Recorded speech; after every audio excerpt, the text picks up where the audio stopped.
Hey everybody, this is Shakia from LaFleur Farms. I just wanted to show you guys how I got pretty this to this with my tomatoes and also with peppers.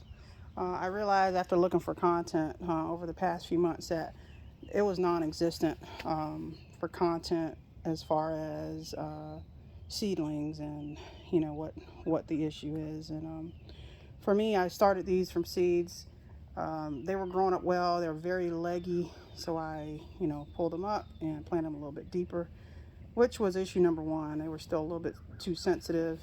Also, the environment, humidity levels, putting them inside, outside, with the weather being so funny. I wanted them to have, natural light as opposed to artificial. So, just bring them in and out. Just didn't give it a consistent temperature, which is what seedlings need. For me, I failed at seedlings this year.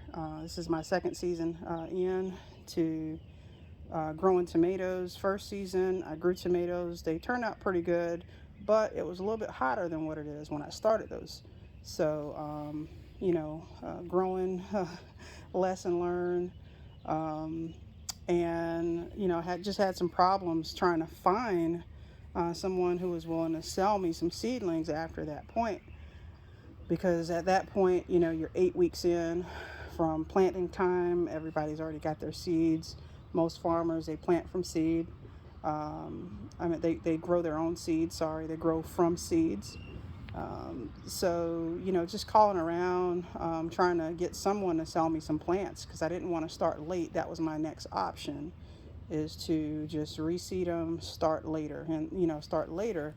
But if I started later, the problem is everything after that would have the ripple effect. So, I started the tomatoes later. If I wanted to grow another crop of tomatoes that year, I probably couldn't. This year, I probably couldn't, because I would have started a little bit later.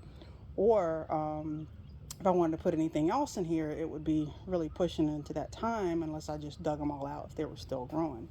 So, same thing with peppers. I'm talking both about tomatoes and peppers. But I found through Door Farms, who I get my bees from, and through his farm, I ended up asking around, and uh, ended up, he gave me the information to a few greenhouses, and they're not really far from me. Bees Greenhouse in Camden, 50 Dusty Lane in Camden, South Carolina. The grower there is Wendy. Her last name is Bushart, if I'm saying that right. But they have such a beautiful business out there.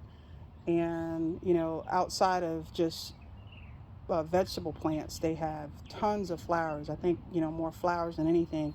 And she does grow for a lot of growers.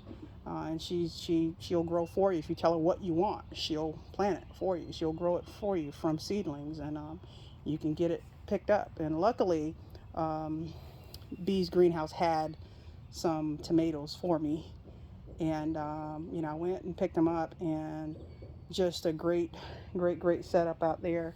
So if you get an opportunity, it's a great drive out there in the Camden area. A lot of farmland out there, a little bit of hills here and there depending on where you're coming from, but great drive, great prices.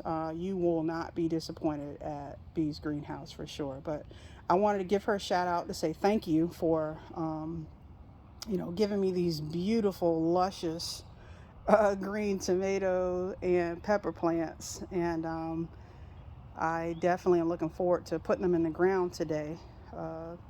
And as far as these go, I do have a video. I haven't posted it yet. Talking about these store-bought seedlings here.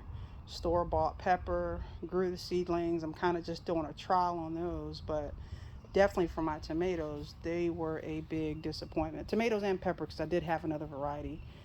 They were a big disappointment this season. So definitely lesson learned. But wanted to share that again. Hadn't seen a lot of content online about failures in the live. Most of them, they tell you, yeah, a couple years ago I failed, or you know, um, a few seasons ago. But this is the season, and I failed, but Bee's Greenhouse came through for me and provided me with these luscious greens, and I will be planting them today in the greenhouse.